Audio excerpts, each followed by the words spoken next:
Hello. So today I will be doing my power and rhetorical criticism blog assignment. So I will be focusing on culture-centered criticism.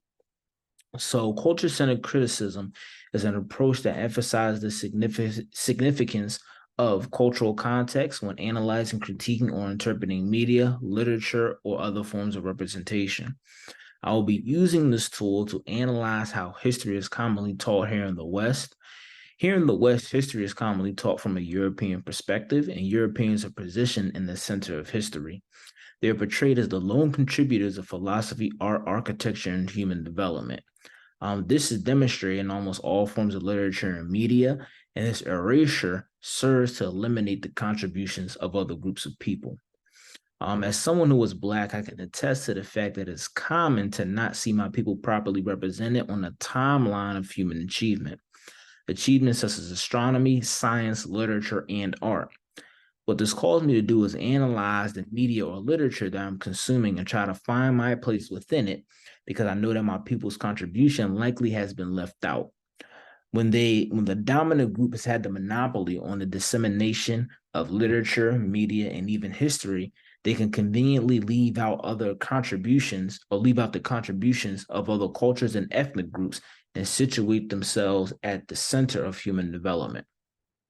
The value that can be drawn from culture-centered criticism is marginalized groups having the ability to find their contributions to society and give their history from their perspective, the perspective that has been left out.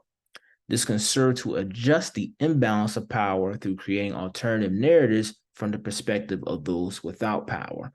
An example of how this can be done is, for instance, when we analyze the Revolutionary War, or we look at other wars or struggles that have been fought between two dominant groups of people, and look at how that particular history is framed, acknowledged, and championed, and look at how other freedom fighters and other struggles have been um, uh, how that narrative has been constructed as this is a fight or this is a struggle that is less than one that was fought by a dominant group. An example of this is the Revolutionary War, 1776, compared to the Haitian Revolution. Haitian Revolution is not commonly discussed. Toussaint Louverture is not in the same conversation as such as like a George Washington.